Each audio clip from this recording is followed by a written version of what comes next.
The Falcons posted a video yesterday from their draft room, and in the video that they posted, General Manager Terry Fontenot took a call from the Lions while the Falcons were on the clock. Right. Fontenot and the caller, presumably Lions GM Brad Holmes, had a short conversation in which Fontenot says unless he's calling with a much better deal than he'd offered in their previous discussions, the Falcons are going to stay put and take Florida tight end Kyle Pitts. So the Lions were trying to make a move. The Lions were trying to get to number 4. And, you know, Chris, the obvious reaction is they wanted Kyle Pitts. But No. I think when we fold in the Brad Holmes reaction to getting Penei Sewell at 7, it helps to better understand his excitement because he was going to give up assets to get him at 4. I think that's the right interpretation. I agreed. I think that's why he had a little giggle even with us the other day talking to us, because he was like, we got a guy that we just didn't think there was any chance we were going to get at 7. You know, and yeah, I'm with you, Mike.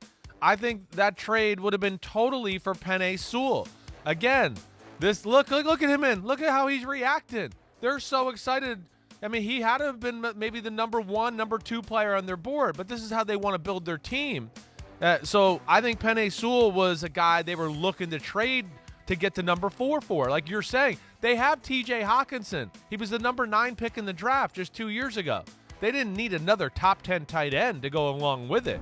So from that standpoint, that's where it's awesome. And Mike, honestly, even with the video being released, I feel like that was part of why they released it. A little to be like, look, look, we were trying to trade, and we still got the guy we wanted at 7. It was awesome day. Well, but the Falcons released it. Oh, I was wrong then. I was wrong. Yeah. Sorry. Okay, the Falcons so that released doesn't the work video. as good. Okay, sorry. I'm wrong on that one. And you got to wonder what the Falcons wanted, because it took a first-round pick to go from 12 to 6 when the Eagles and the Dolphins did that deal. Eagles had the 6th pick. Dolphins had the 12th. It was a first-rounder to do that flip-flop.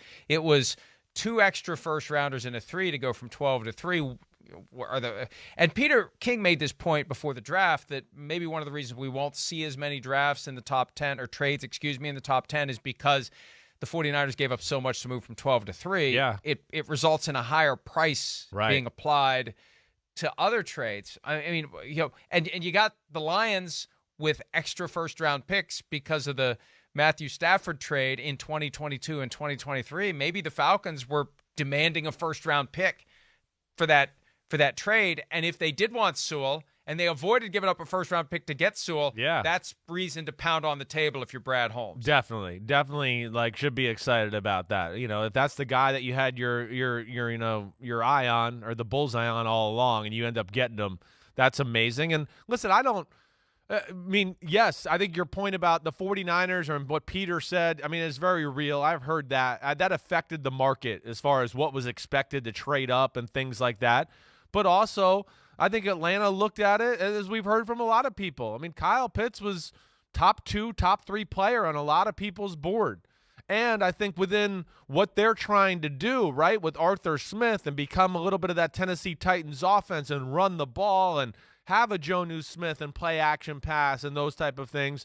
Like, he really fits, like Penei Sewell fits the culture of what the Lions want to do. The same thing for Kyle Pitts and the Falcons. I think he's a special player that also fits kind of how they're trying to build their team and what they're trying to do on the offensive side of the ball. So I can understand them not wanting to trade out unless they really got, something that really blew their doors off.